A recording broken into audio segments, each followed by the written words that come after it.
Welcome back to എഴുത്തുകാരി creation. അമ്മ എന്ന വിളി അധ്യായം 7. ഒരു പുതിയ അഭയം. വരൂ നായന, നീ വണ്ടിയിലോട്ട് കയറ്. നിനക്കുള്ള സ്ഥലം ഞാൻ കണ്ടുപിടിച്ച് തരാം, അവൻ പറഞ്ഞു. നയൻതാര അവനെ നോക്കി. എന്തിനാ വിമൽ നീ എനിക്ക് വേണ്ടി ഇങ്ങനെ കഷ്ടപ്പെടുന്നത്? വേണ്ട, ഞാൻ തന്നെ എങ്ങനെയെങ്കിലും കണ്ടുപിടിച്ചോളാം, നീ പൊക്കോളൂ, അവൾ പറഞ്ഞു. എന്നാൽ അതൊന്നും കേൾക്കാൻ വിമൽ കൂട്ടാക്കിയില്ല. അവൻ അവളുടെ കയ്യിൽ നിന്നും ബാഗ് വാങ്ങി. നീ വണ്ടിയിലോട്ട് കയറ്, അവൻ പറഞ്ഞു. നീ എന്നെ എവിടേക്കാണ് കൊണ്ടുപോകുന്നത്? എൻ്റെ പിന്നാലെ നടന്ന് വെറുതെ നീ നിൻ്റെ ലൈഫ് കളയരുത് വിമൽ. നമുക്കതൊക്കെ പിന്നീട് സംസാരിക്കാം, നീ തൽക്കാലം വണ്ടിയിലോട്ട് കയറ്, അവൻ പറഞ്ഞു. അവൾ പിന്നീടൊന്നും മറുത്തു പറയാൻ നിന്നില്ല. കുഞ്ഞിനെയും എടുത്ത് അവൾ വണ്ടിയിൽ കയറി. നാട്ടുകാരപ്പോഴും അവരെ തുറച്ചു നോക്കുന്നുണ്ടായിരുന്നു. വിമൽ അവരെയും കൂട്ടിപ്പോയത് ഒരു പഴയ വീട്ടിലേക്കായിരുന്നു. ഓടിട്ട വീട്, പക്ഷെ നല്ല സൗകര്യമുള്ളൊരു വീടായിരുന്നു.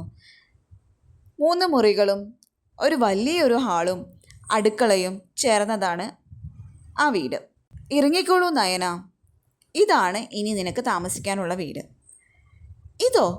ഇതാരുടെ വീടാ? അവൾ തിരക്കി. ഇത് എൻ്റെ പേരിലുള്ള വീടാ. ഞങ്ങളിപ്പോൾ താമസിക്കുന്ന വീട് ഏട്ടനാണല്ലോ പുതുക്കി പണിതത്. ഈ തറവാട് എൻ്റെ പേരിലാണുള്ളത്. നീ ഇവിടെ സുരക്ഷിതയായിരിക്കും, നിന്നെ ആരും ഇവിടെ നിന്ന് ഇറക്കി വിടില്ല. നിങ്ങൾക്ക് 2 പേർക്കും ഇവിടെ താമസിക്കാം, അവൻ പറഞ്ഞു. അവൾ നെറ്റി ചുളിച്ചു. വേണ്ട വിമൽ, എനിക്കിവിടെ വാടക മേടിക്കാതെ ഫ്രീ ആയി താമസിക്കാൻ താല്പര്യമില്ല. ഞാൻ വേറെ ഏതെങ്കിലും വീട് കണ്ടുപിടിച്ചോളാം. എനിക്ക് വേണ്ടി നീ ഇത്രയും കഷ്ടപ്പെടണമെന്നില്ല, അവൾ പറഞ്ഞു. വിമൽ ചിരിച്ചു. അവൻ അഞ്ജുവിനെ എടുത്തു. പിന്നീട് നയനയുടെ കയ്യിൽ നിന്നും ബാഗ് മേടിച്ചു. നീ ഒന്നും പറയണ്ട, നീ തൽക്കാലം എവിടെ താമസിക്കൂ. വാടകയല്ലേ, അത് ഞാൻ മാസാമാസം മേടിച്ചോളാം. അപ്പോൾ നിൻ്റെ പ്രശ്നം തീർന്നില്ലേ? ഇനി നീ വേറെ ഒരു വീട് അന്വേഷിച്ച് പോകാനൊന്നും നിൽക്കണ്ട. നിങ്ങൾ 2 പേരും എൻ്റെ കൺമുന്നിൽ തന്നെ ഉണ്ടായിരിക്കണം എന്നാണ് എൻ്റെ ആഗ്രഹം. നയൻതാര അവനെ നോക്കി. നീ എന്തിനാ എനിക്ക് വേണ്ടി ഇത്രയും ചെയ്യുന്നത്? വിമൽ കുറച്ചു നേരം മിണ്ടാതെ നിന്നു, പിന്നെ ചിരിച്ചു. അത് നിനക്ക് തന്നെ അറിയാവുന്ന കാര്യമാണ്. ആ മറുപടി കേട്ടപ്പോൾ നയൻതാര മിണ്ടാതെയായി. അവൾക്ക് ഉത്തരം അറിയാമായിരുന്നു, പക്ഷേ അത് കേൾക്കാൻ അവൾ തയ്യാറായിരുന്നില്ല. അവൾ കൂടുതലൊന്നും പറയാതെ തലകുലുക്കി. എന്നിട്ട് 3 പേരും കൂടി ആ വീടിനുള്ളിലേക്ക് കടന്നു. നിങ്ങളെന്തായാലും ഒന്ന് ഫ്രഷ് ആവും, ഡ്രസ്സൊക്കെ ചേഞ്ച് ചെയ്തിരിക്കൂ. അപ്പോഴേക്കും ഞാൻ നിങ്ങൾക്ക് കഴിക്കാൻ എന്തെങ്കിലും കൊണ്ടുവരാം.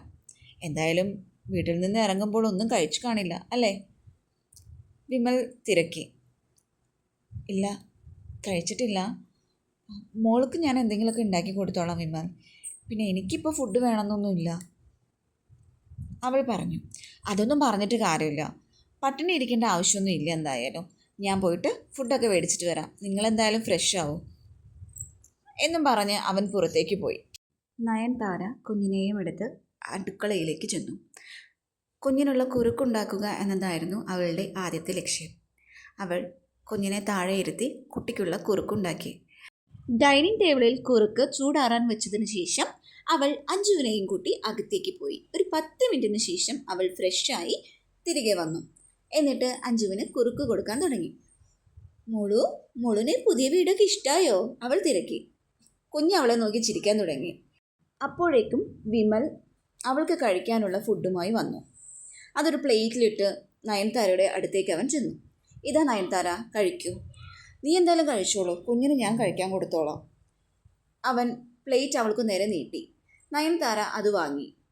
മോൾക്കുള്ളത് ഞാൻ കൊടുത്തു വിമൽ, ഇനി അവളുടെ മുഖം ഒന്ന് കഴുകുകയേ വേണ്ടുള്ളൂ. അത് ഞാൻ കഴുകിയിട്ട് വരാം, അവൾ പറഞ്ഞു.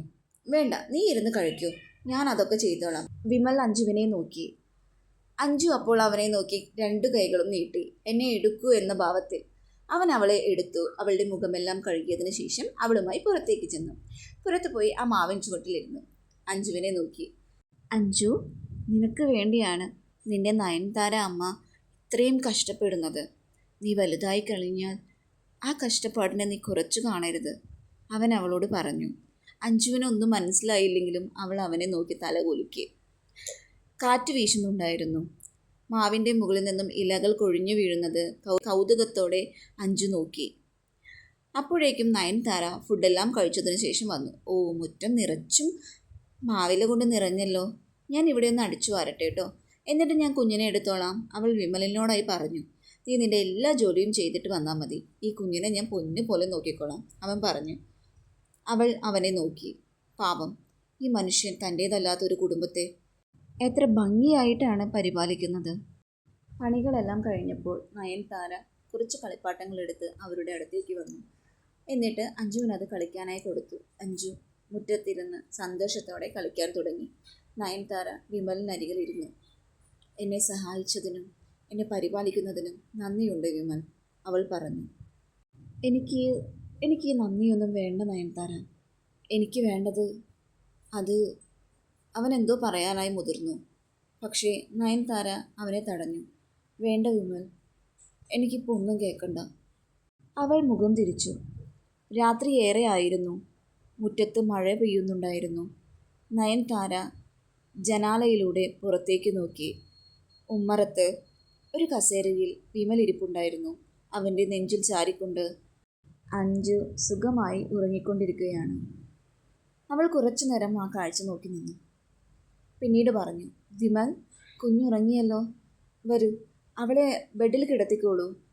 അവൾ പറഞ്ഞതനുസരിച്ച് അവൻ കുഞ്ഞിനെയും കൊണ്ട് അകത്തേക്ക് വന്നു. ബെഡിൽ അവളെ കിടത്തി അവളുടെ നെറ്റിയിൽ ഒരു ഉമ്മയും കൊടുത്തുകൊണ്ട് അവൻ പുറത്തേക്കിറങ്ങി. നയൻതാര കുഞ്ഞിന് പുതച്ചു കൊടുത്തു. അവളുടെ കവിളിൽ ഒരു മുത്തം നൽകിക്കൊണ്ട് അവൾ വിമലിൻ്റെ അടുത്തേക്ക് ചെന്നു. ഉമ്മറത്ത് ആ മഴ നോക്കി രണ്ടുപേരും ഇരുന്നു. അവൾ വിമലിനോടായി സംസാരിക്കാൻ തുടങ്ങി. എല്ലാവരും എന്നെ വിട്ടുപോയപ്പോൾ നീ മാത്രമാണ് എൻ്റെ കൂടെ ഉണ്ടായത്. എനിക്ക് നിന്നോട് എന്താ പറയണ്ടേ എന്ന് പോലും അറിയില്ല വിമൽ. വിമൽ കുറച്ചു നേരം അവളെ നോക്കി നിന്നു. പിന്നെ പതുക്കെ പറഞ്ഞു, ഞാൻ നിന്നെ സഹായിക്കുന്നത് അതിൻ്റെ കാരണം നിനക്കറിയാവുന്നതാണ്. ഞാൻ നിന്നെ സ്നേഹിക്കുന്നു നയനെ. ഇന്നല്ല, ഇന്നലെയുമല്ല, വർഷങ്ങളായി ഞാൻ നിന്നെ സ്നേഹിച്ചുകൊണ്ടിരിക്കുകയാണ്. അത് നിനക്കും അറിയാമല്ലോ. നയൻതാരയുടെ ഹൃദയം ഒന്ന് നിലച്ചു. വിമൽ അന്നാദ്യമായി അവൻ്റെ പ്രണയം അവളുടെ മുന്നിൽ തുറന്നു പറഞ്ഞു.